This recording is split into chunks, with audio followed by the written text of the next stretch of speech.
ایک گاؤں میں نومی نامی ایک کسان چھوٹی سی جھونپڑی میں اپنی بیوی اور بیٹی کے ساتھ رہتا تھا۔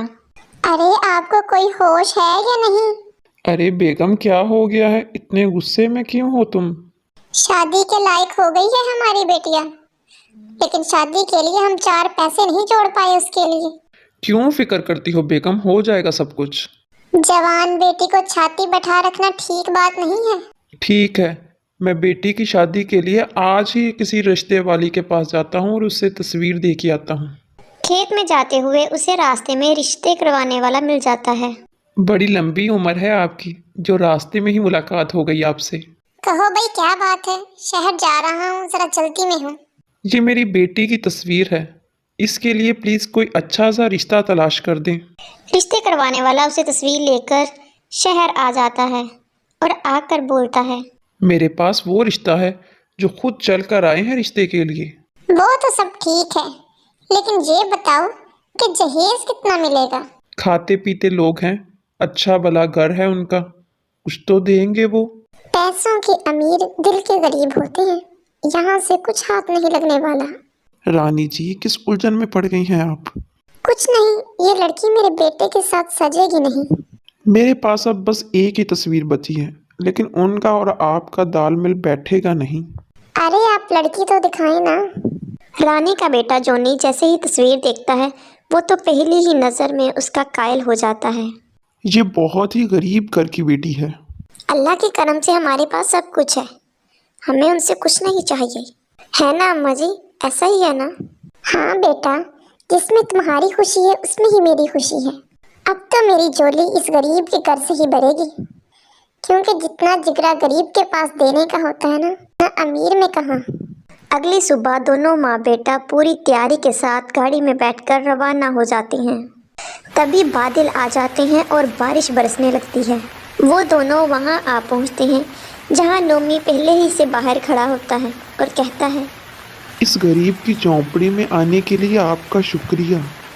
جہاں جونی اور رانو پہلی ہی نظر میں ایک دوسرے کو پسند کر لیتے ہیں اور پاس کھڑی لالچ سے بھری ہوئی ماں کہتی ہے، بچوں کی مرضی تو ان کی آنکھوں سے جھلک ہی رہی ہے، اب ذرا ہم بڑے بھی بیٹھ کر بات کر لیں۔ ہاں کیوں نہیں سمدن جی، آئیں بغل والی کوٹری میں بیٹھ کر بات کر لیتے ہیں۔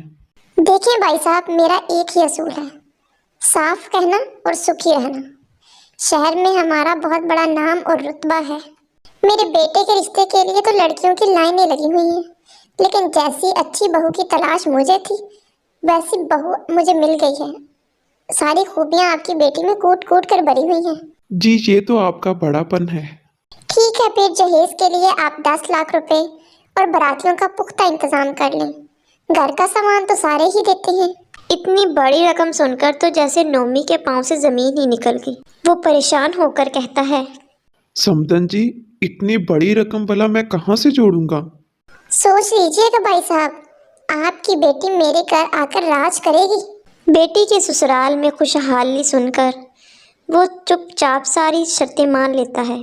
رانی تو چپ چاپ ساری شرطیں منوا آتی ہے، لیکن نومی تو جیسے بے بسی کے آنسو رو رہا تھا۔ اے اللہ، یہ میرے ساتھ کیا ہوا ہے اور کیا ہو رہا ہے میرے ساتھ؟ اچانک اس کی سسکیاں اس کی بیوی سن لیتی ہے اور اس کے پاس آ کر کہتی ہے، کیا ہوا جی؟ آپ اتنے پریشان کیوں ہیں اور ابھی تک جاگ کیوں رہے ہیں؟ اور وہ اداس ہو کر اپنی بیوی کو ساری پریشانی کی وجہ بتا دیتا ہے۔ اتنی بڑی رقم ہم کہاں سے لائیں گے؟